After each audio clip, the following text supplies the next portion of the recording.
कुछ सीख के जाओ, ताकि जलसे से सीख के जाओगे, घर में अमल करोगे। जब तेरा शोहर बाहर से घर आ जाए, किताबों में आया है जब कोई बीवी अपने शोहर की खिदमत करती है, बगैर बोले शोहर के पांव को दबाती है, शोहर ना कुछ बोले, बीवी अपने मन से शोहर की खिदमत करे, बिन बोले शोहर के पांव दबाए, उस बीवी के नाम अमाल में 70 तोला सोना गरीबों में खैरात करने में जितना सवाब मिलता है, उतना सवाब उस बीवी को मिलेगा जो बीवी बिन बोले अपने शोहर के पांव दबाती है। लेकिन आज के दौर की युग की बहू बेटियां बिन बोले शोहर के पांव नहीं दबाएगी, अगर मौका मिले तो गर्दन दबा देगी। यहाँ आपके मोहल्ले में नहीं, यहाँ की बहू बेटी सब दूध के धो, ये सब मसला हमारे झारखंड तरफ रहता है। यहाँ बहू बेटी सब ठीक ठाक। याद रखना माँ बहने, जब तू शोहर के नाम पे श्रृंगार करती है, जैसे शोहर आएंगे थोड़ा सज लेंगे, काजल लगा लेंगे, चेहरा संवार लेंगे, चूल को बाल को सजा लेंगे, अच्छा कपड़ा पहन लेंगे, यानी जो बीवी अपने शोहर के नाम पे श्रृंगार करती है, शोहर को दिखाने के लिए अपने चेहरे को सजाती है यानी श्रृंगार करती है, उस बीवी के नाम अमाल में 2 रकात नफल नमाज पढ़ने में जितना सवाब मिलता है, उतना सवाब उस बीवी को मिलेगा जो बीवी अपने शोहर के नाम पे श्रृंगार करती है। श्रृंगार करना भी सवाब है। याद रखना माँ बहने, जब तू श्रृंगार शोहर के नाम पे करे तो सवाब, और वही श्रृंगार अगर तू गैर मर्दों को दिखाने के नियत से करे, श्रृंगार करके काजल लगा के पाउडर लगा के हटिया बाजार घूमने का इरादा हो, चेहरा दूसरों को दिखाने का इरादा हो, दूसरे के चेहरों को दिखाने की नियत से श्रृंगार करे, कल कयामत के दिन उस औरत के चेहरे पे गोश्त का कोई लोथड़ा ना होगा, हड्डी नजर आएगी, सर के बाल से लटका दिया जाएगा। जो गैर मर्दों के नाम पे श्रृंगार क्या करती है।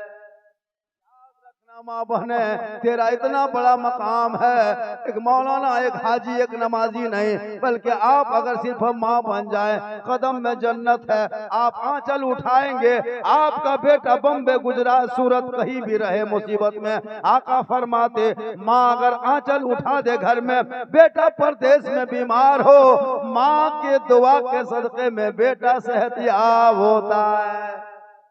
10 मौलाना दुआ करे कोई गारंटी नहीं, 10 हाजी दुआ करे कोई गारंटी नहीं, 10 पीर दुआ करे कोई गारंटी नहीं। आका फरमाते तन्हा तेरी माँ अगर दुआ कर दे तेरे हक में वो दुआ कबूल होती है।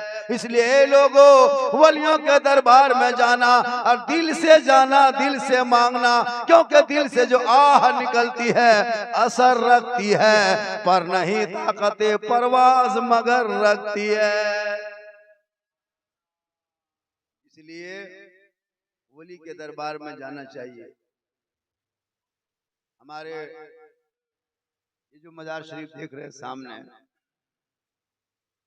इनकी फैज हासिल करने के लिए, इनसे कुछ फायदा लेने के लिए जब भी जाना वली के दरबार में तो दिल संभाल के जाना। याद रखना, ऐसे नहीं कि देख के घूम के आ गए, नहीं, दिल संभाल के जाना। और उलमा के दरबार में जाना तो जुबान संभाल के जाना। याद रखना, अपने औलादों को बेहतरीन तालीम देना, बेहतर नाम रखना, बच्चों की तरबियत हलाल कमाई से करना, एक लुकमा खिलाना, एक लुकमा, सूखी रोटी खिला के चटाई पे सुला देना, हराम की कमाई पे कभी ध्यान मत देना। एक रोटी खिला के चटाई पे सुलाना, झोपड़ी में रहना, टटरा बिछा के सो जाना, उस अमीर से वो गरीब 500 साल पहले जन्नत जाएगा जो सुन्नते मुस्तफा के तहत अपनी जिंदगी को गुजारा। अजीमुल बरकत मुजद्दिद दीन व मिल्लत, काते कुफ्र जलालत, माही बिदत, इमाम अहले सुन्नत, रफीउद दर्जत, शेखुल इस्लाम वल मुस्लिमीन, हुज्जतुल्लाह फिल आरिदीन, सैयदना शेख मोहम्मद रजा का फाजिल बरेलवी, जब बरेली शरीफ में रहते थे, उनकी जिंदगी अगर देखोगे, शुरू की जिंदगी, बचपने की जिंदगी से आखिर तक इस हालत में जिंदगी कटाए, उतने बड़े मुजद्दिद होने के बाद कसम खुदा कि आप यही धामनगर हुजूर मुजाहिद मिल्लत की बारगाह में चले जाइए। क्या खाकसारी थी, क्या जिंदगी थी। हुजूर मुजाहिद मिल्लत चाहते तो अरबों अरब लोग आके दे के चले जाते। उनकी खाकसारी आज भी दुनिया याद करती है। लोगों, हुजूर मुजाहिद मिल्लत की जिंदगी से सीख हासिल करो। बड़े बड़े बुजुर्गों की जिंदगी से सीख हासिल करने का है। आज आप इतने अय्याशी में डूब चुके हो कि आपके मोहल्ले में भी कोई शराब पीता है तो तुम चुप रहते हो, बोलने की हिम्मत नहीं होती है। हुजूर मुजाहिद मिल्लत की वो जात थी, उनके बारगाह में कोई आते अदब से आते। क्यों? इसलिए कि वो जानते थे कि वली के दरबार में जा रहे हैं। वलियों के दरबार में जाने से पहले दिल को संभाल के जाना। इसलिए अपने पैसों को गलत इस्तेमाल मत करना, सही इस्तेमाल करके औलादों को तालीम दीन दे देना, ताकि जब तेरा बेटा पढ़ा लिखा रहेगा। आज क्यों सोशल मीडिया पे तुम देख देख के रोते हो कि तेरी बेटियों का निकाब सरों से नोच नोच के फेंक दिया जा रहा है, तुम्हारे बेटों को सड़कों पे पीट पीट के मार दिया जा रहा है। क्यों सोशल मीडिया देख के आंखों में आंसू आता है कि तुम्हारे मदरसों को कभी टारगेट, कभी मस्जिदों को तोड़ा जा रहा है, कभी मज़ारों पे बुलडोजर चलाया जा रहा है। आखिर क्यों? तुम्हारी टोपी पे कभी हमला, कभी तुम्हारी दाढ़ी पे हमला, कभी कुरान पे हमला, कभी अजान पे हमला, कभी शरीयत पे हमला। आखिर क्यों? कहा मेरा अमाल कमजोर हुआ? मुसलमानों, तुम पांचों वक्त अजान सुनते हो, मस्जिद जाना छोड़ दिया, जलसे में आते हो, बैठ के अमल करना सुनना छोड़ दिया, उलमा से मिलते हो, मोहब्बत करना छोड़ दिया, घर में कुरान रखते हो, तिलावत करना छोड़ दिया, माँ बाप के साथ रहते हो, खिदमत करना छोड़ दिया, समाज में बैठते हो, इंसाफ करना छोड़ दिया। पांचों वक्त अजान सुना, मस्जिद जाना छोड़ दिया। एक मैसेज मोबाइल पे आया तो बार बार खोल के पढ़ते हो। रब ने तेरे नाम पे 30 पारा का मैसेज भेजा है, कब वो खोल के पढ़ोगे, कब उसको देखोगे? जब वो खोल के पढ़ोगे देखोगे तब पता चलेगा। इसलिए वली के दरबार में जाना, दिल से जाना। गरीब नवाज के बारगाह में चंदन दे गए, काया गरीब नवाज आंख में रोशनी नहीं दे दे, रोशनी दे दे, रोशनी बख्श दे। 6-7 महीना 1.5-2 साल तक बैठा रह गया। इत्तेफाक एक दिन वहीं पे चले और जब बैठने लगे और वही जब रहा था, वही बात कर रहा था, काया गरीब नवाज आंख में रोशनी नहीं दे दे, लेकिन दिल से नहीं मांगा, और जिस दिन दिल से मांग लिया था उस दिन रोशनी आ गई थी। इसलिए लोगों, गरीब नवाज के बारगाह में जाना, चाहे कहीं औलिया के बारगाह में जाना, चाहे मोहसिन मिल्लत की बारगाह में आना, दिल से आना। एक बहुत बड़ा गरीब आदमी था, चलते चलाते चुके वली के दरबार में है।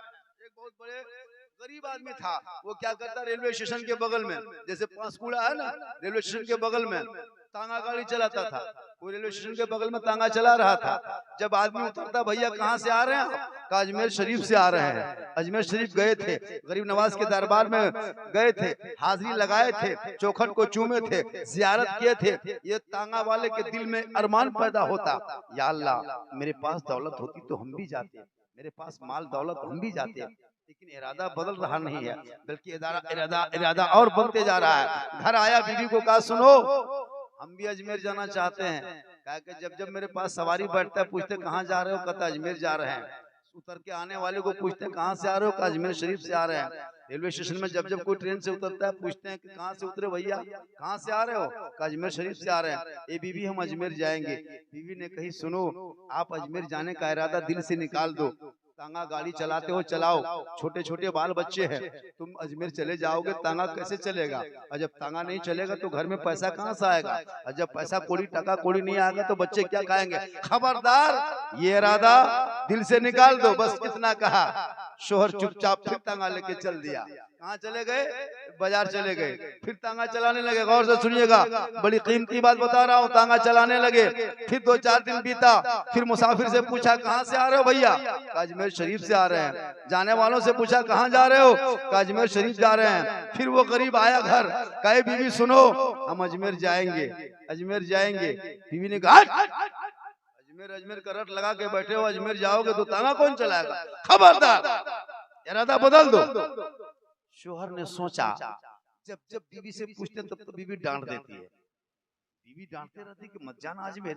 अब बीवी को पूछना नहीं है, इरादा मजबूत बना लिया, हिम्मत जुटाया और पूरा तांगा गाड़ी सेट ही बाजार में बेच दिया। क्या किया? बाजार में बेच दिया, घर आ गया, बीवी पूछी तांगा कहाँ है? कहा बेच दिए। कहा क्यों? कहा अजमेर जाएंगे। जब शोहर हिम्मत जुटा लिया, बीवी पस्त हो गई।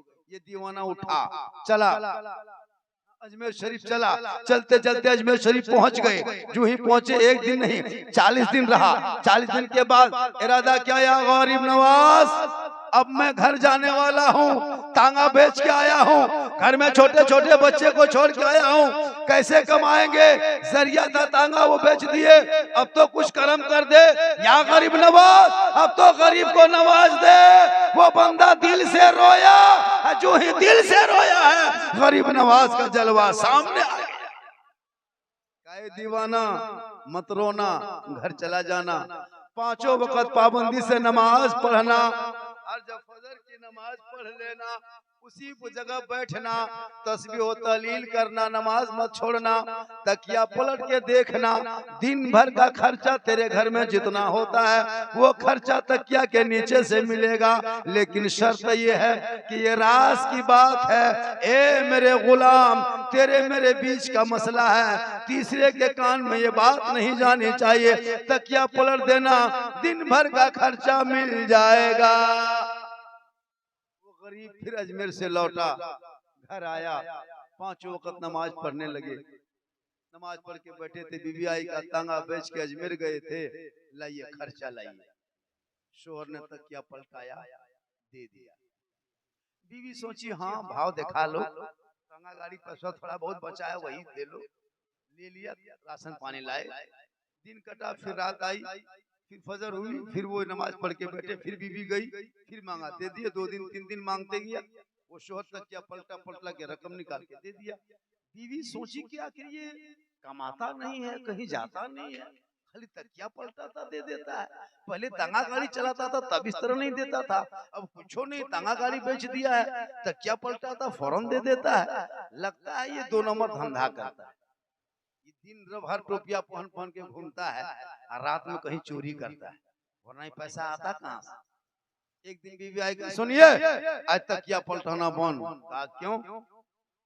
कहा क्या आज तकिया पलटाना बंद, आज घर में चूल्हा जलना भी बंद, खाना पकना भी बंद। कहा क्यों? कहा ये जो रकम आती है वो देता कौन है, तुम मिलता कैसे है?